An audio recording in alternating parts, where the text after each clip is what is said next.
As Jesus was walking along, he saw a man called Matthew sitting at the tax booth. And he said to him, "Follow me." And he got up and followed him. And as he sat at dinner in the house, many tax collectors and sinners came and were sitting with him and his disciples. When the Pharisees saw this, they said to his disciples, "Why does your teacher eat with tax collectors and sinners?" But when he heard this, he said, "Those who are well have no need of a physician, but those who are sick. Go and learn what this means. I desire mercy, not sacrifice. For I have come to call not the righteous, but sinners." While he was saying these things to them, suddenly a leader of the synagogue came in and knelt before him, saying, "My daughter has just died, but come and lay your hand on her, and she will live." And Jesus got up and followed him with his disciples. Then suddenly a woman who had been suffering from hemorrhages for 12 years came up behind him and touched the fringe of his cloak. For she said to herself, "If I only touch his cloak, I will be made well." Jesus turned and seeing her, he said, "Take heart, daughter, your faith has made you well." And instantly the woman was made well.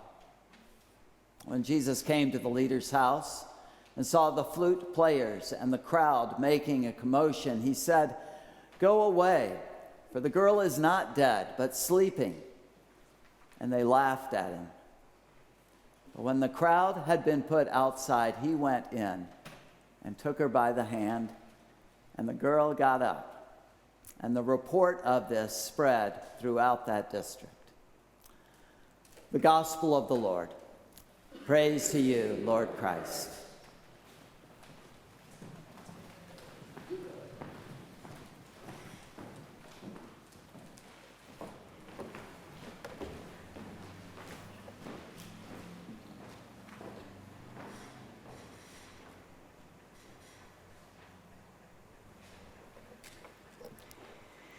In the name of our one holy and generous God, amen.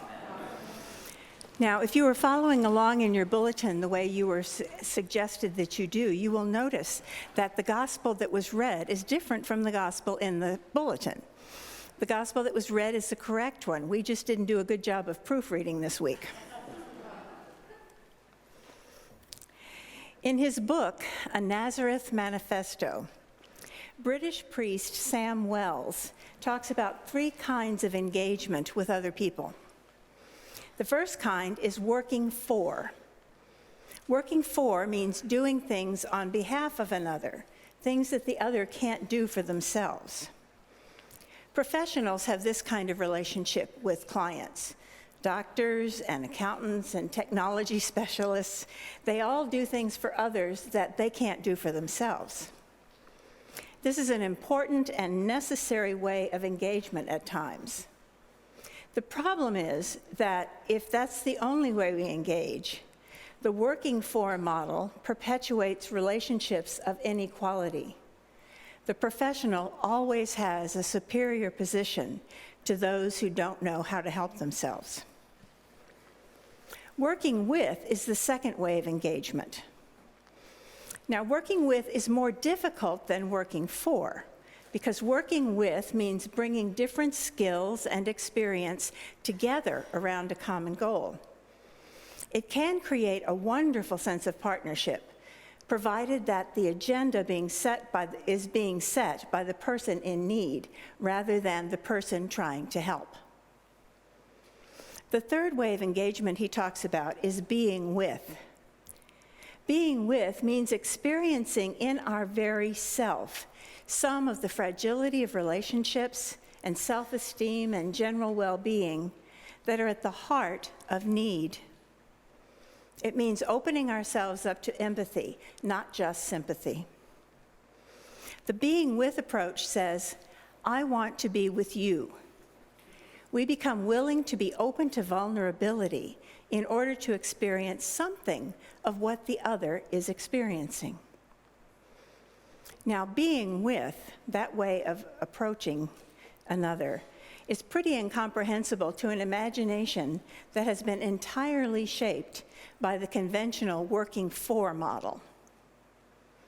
When we think of our interactions with others, particularly with those who are in need, working for is usually our first response, and it's often the correct response. We might get to working with after some time. Getting to being with is more rare in relationships where there is need. For example, we can work for people in need, perhaps donating to the food bank. We sometimes move into working with the person who uses the food bank, greeting them and helping them choose what they want. But it's very unusual for us to move into being with the folks who come to the food bank, just meeting them and getting to know them for their own sake. Some of Jesus' ministry was about working for, doing for others what they could not do for themselves. We see that in today's gospel. Jesus healed the woman with the hemorrhage and the girl who died, things they could never have done for themselves.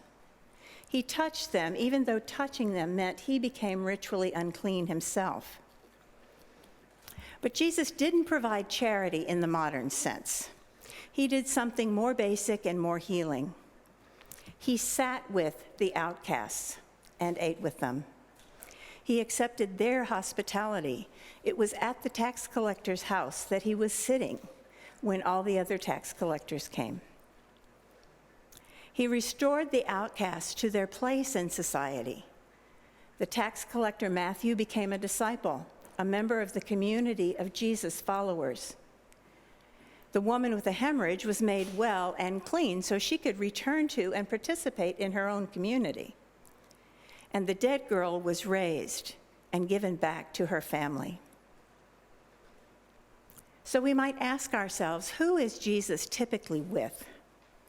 Generally, not the wealthy, certainly not the wealthy, self-righteous, self-satisfied, as the religious leaders of his day might have been. He calls and sits with the outcasts, the socially unacceptable folks, the tax collectors, and the sinners. Jesus healed more than illness. He healed the broken social bonds of those who were rejected. His acceptance created social belonging, and he enacted that belonging by being with the tax collectors and the bleeding woman and the dead girl and her family. We see clearly that Jesus comes for the lost and the outcast. He sits down with the marginalized and welcomes anyone in need. So being with was a major part of Jesus' life and ministry. In fact, the incarnation is all about God being with us. We call Jesus Emmanuel, which means God with us. God doesn't just work for or with us. It's much easier for us to work for someone than to enter into relationship with other people. Relationship, as Art reminded us last week, is at the heart of God. Being with is how God heals and loves. So we ask ourselves, with whom do we sit? Who is part of our social and religious circles? Do we even recognize the call to sit with others, with those being pushed to the margins of our society? We need God's help to move outside of our comfort zone of working for, to risk being with others as Jesus practiced being with the needy in his life. As I considered this call to be with and what it means for my own life, this poem by the Welsh poet David White came to me. Start close in. Don't take the second step or the third. Start with the first thing, close in, the step you don't want to take. Start with the ground you know, the pale ground beneath your feet, your own way to begin the conversation. Start with your own question and give up on other people's questions. Don't let them smother something simple. To hear another's voice, follow your own voice. Wait until that voice becomes an intimate, private ear that can really listen to another. Start right now. Take a small step. You can call your own. Don't follow in someone else's heroics. Be humble and focused. Start close in. Don't mistake that other for your own. Start close in. Don't take the second step or the third. Start with the first thing close in, the step you don't want to take. Amen.